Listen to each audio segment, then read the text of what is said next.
Now, sports with Garrett Brown. One of the biggest high school basketball matchups on the schedule every year is when the Fruita Monument Wildcats line up against the Grand Junction Tigers. If the line around the block just to park didn't give it away, then the loaded gym and loud crowd will let you know that this one just means a little bit more. Round one this season will be at the Tiger Den with Grand Junction fresh off a quality win over a strong Palisade team looking to knock off the defending league champ Wildcats. Like we said, packed house at the Tiger Den's Fruita student section made the trek over and are loud and proud and ready to go. And the defending champs are the ones making things happen out of the gates in this matchup. Swinging the rock around before Alstead fires it inside to Carter Gray. Zero gets it to 11, and that gets the Cats going 0 to 100. Tigers back on offense, but the Cats star guard has different plans. Jet Wells with the block. He then takes off like, well, a jet before dishing it to Josh Husky for the points in transition. Then Wells gets his own shortly thereafter, after the block, slicing his way through the Junction defense, and he gets a lay-in of his own before things were all said and done. And even worse for the home crowd, the visiting Fruita Wildcats, they started shooting the lights out as well. There's that lay-in by Wells, bringing the ball down.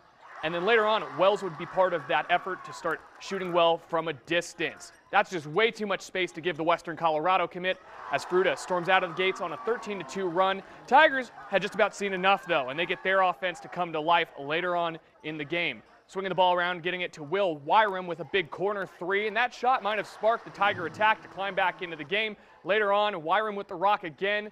Love a good mid-range floater, and Junction creeps their way back in, but still trail Fruita at the half. Second half now, and that Tiger strong shooting continues. Noah Schmalz with a long three ball. Later on, Wyram continues his hot start of the game. He's going to drive right at that Fruita defense. He's going to lay it in. Can't quite get it in, though, but luckily Big Andrew Henderson comes flying in to finish it off. And it looked like the Tigers were building some serious momentum, but Fruita snuffed it out in a hurry. Wells bringing his own rebound down, and once again, the Cats keep causing chaos in transition. This time it's Alstead who somehow gets the lay-in to go underhanded here, and Fruita keeps Grand Junction at arm's length for majority of the game. When it was all said and done, Fruita comes out on top of the Western Slope cat fight, holding the potent Tigers' offensive attack to a season-low 38. Fruita wins 54-38.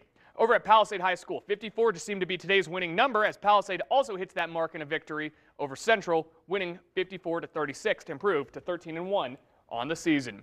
Now let's go back to the Tiger Den, where Fruita girls, they've made it a sweep with a convincing win. Maggie Meyer with a nice corner three ball there, as the reigning league champs built a comfortable lead and never really looked back. Nice cross-court pass and transition here from the Tigers after getting the stop on the Grand Junction offense, as Fruita Monument lays it on to take the game 58-28 when things were all said and done. A couple more notes from some of the girls' hoop scores that have come through. The Palisade girls are up, tying their season high in points in a 73-35 win over Central. And after a tough start to the season, the Delta Panthers, who made an appearance in the state championship game last year, they seem to be rebounding back into championship form now with back-to-back league wins after besting Basalt 56-19. Delta girls hoops did go undefeated in league play last year. They're currently 2-0, and their next league opponent is a Friday matchup hosting Moffat County. That'll do it for your look at sports. We'll be right back.